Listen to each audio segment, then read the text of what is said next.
दोस्तों, अपराध रोकने का सबसे बड़ा कारगर तरीका है लोक निंदा। लोग क्या कहेंगे। हिंदुस्तान के सामाजिक व्यवस्था में नैतिकता और सत्य का ऐसा वास है कि पुलिस सिस्टम लागू होने के लगभग 150 साल बाद भी लोक निंदा ही अपराध रोकने का सबसे बड़ा पहरेदार है।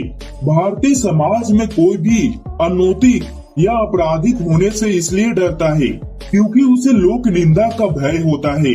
लोग क्या कहेंगे।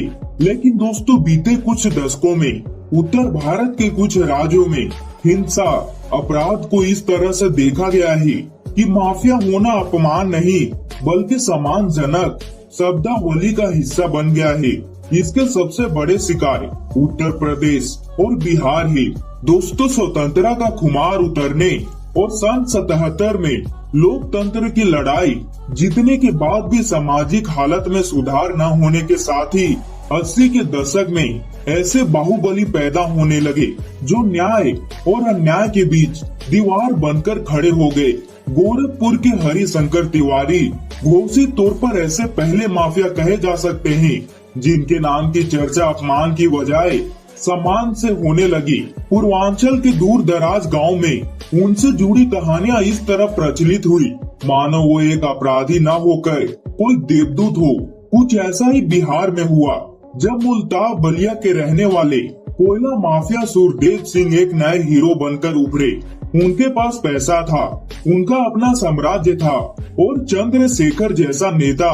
यूपी में हरिशंकर तिवारी और बिहार में सूर्यदेव सिंह से जो शुरुआत हुई वह आज मुख्तार अंसारी, ब्रजेश सिंह, धनंजय सिंह, प्रेम प्रकाश सिंह, अभय सिंह, विजय मिश्र, बबलू श्रीवास्तव, अतीक अहमद जैसे लोगों की पूरी पीढ़ी बन गई।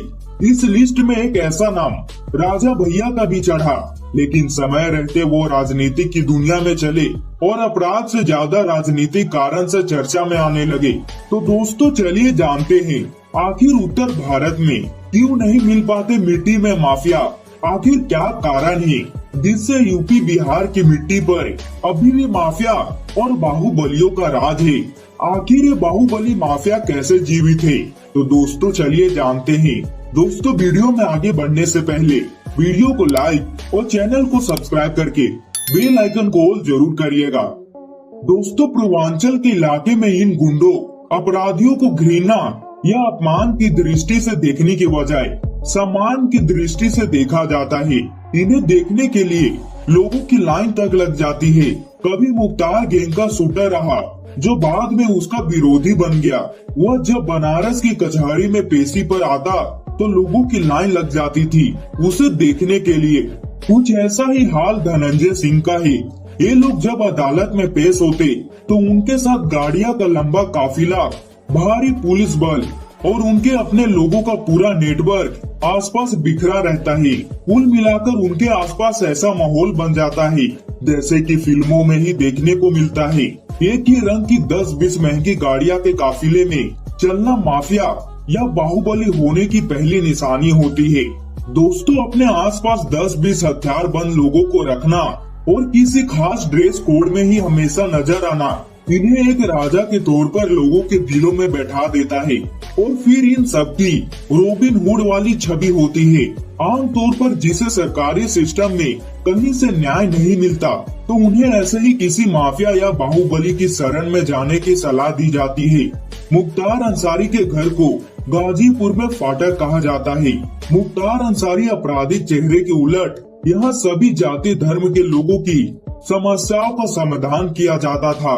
गाजीपुर में कहा भी जाता है कि जिसे किसी दरवाजे पर न्याय नहीं मिलता उसे फाटक से न्याय मिल जाता है। लेकिन दोस्तों, इन सामाजिक कारणों तक ही ये बाहुबली सीमित नहीं है। इनका अपना आर्थिक साम्राज्य इतना बड़ा होता है कि हर महीने लाखों रुपए ये लोगों पर खर्च करते हैं। अपनी इसी अहमियत के कारण यह बाहुबली राजनीतिक दलों से भी अपने घुसपैठ बनाते हैं। राजनीतिक दल भी जानते हैं कि माफियाओं का साथ उन्हें कितनी मदद कर सकता है। जिसके पास धन बल, बाहुबल और जन बल तीनों हो उसे राजनीतिक दल भला अपने साथ क्यों नहीं मिलाकर रखना नहीं चाहेगा। दोस्तों, योगी आदित्यनाथ मुख्यमंत्री बने तो उन्होंने माफियाओं के खिलाफ अभियान की शुरुआत की। छूट भैया गुंडों अपराधियों का या तो एनकाउंटर कर दिया गया या तो उन्होंने खुद ही पुलिस प्रशासन के सामने आत्मसमर्पण कर दिया।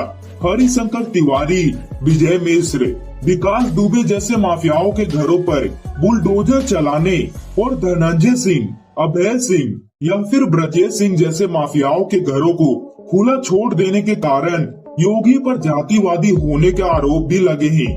दोस्तों, आरोप प्रत्यारोप तो राजनीतिक चाल हो सकती है, लेकिन पूर्वी उत्तर प्रदेश और बिहार की जमीन पर माफिया एक ऐसे सच्चाई है जिन्हें मिट्टी में मिला पाना अब तक संभव ही नहीं रहा है। वो सारे कारण जब तक जमीन पर मौजूद है, जिनकी चर्चा पीछे की गई है, माफिया भी मिट्टी के ऊपर बने रहेंगे। जिन थाना, पुलिस, अदालत की बातों को लेकर सामान्य लोग परेशान होते हैं, वो किसी माफिया के लिए उसके सिंगार जैसा होता है, जिसके ऊपर जितने अधिक केस, उसका अपराध की दुनिया में उतना ही अधिक रुतबा होता है।